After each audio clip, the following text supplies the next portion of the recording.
اصلی این است که انسان بتوانه بین همه فعالیت‌های خود و بین اون هدف والای زندگی، هدف اصلی نهایی حیات بشر و وجود بشر که ارتباط با خدا و تقرب به خداست، بتوانه یک رابطه برقرار.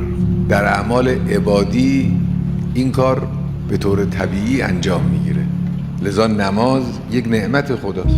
نماز واقعا که واجب کردن نماز رو بر ما، این یه نعمت بزرگی است. ما قدر این نعمت رو خیلی مثل که نمیدونیم.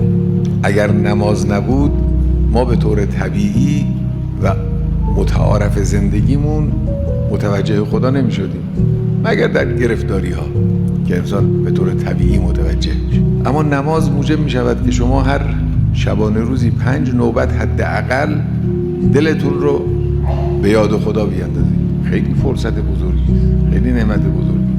نماز رو نعمت بدانیم، قدر بدانیم. همه عبادات از این قبیل. اصل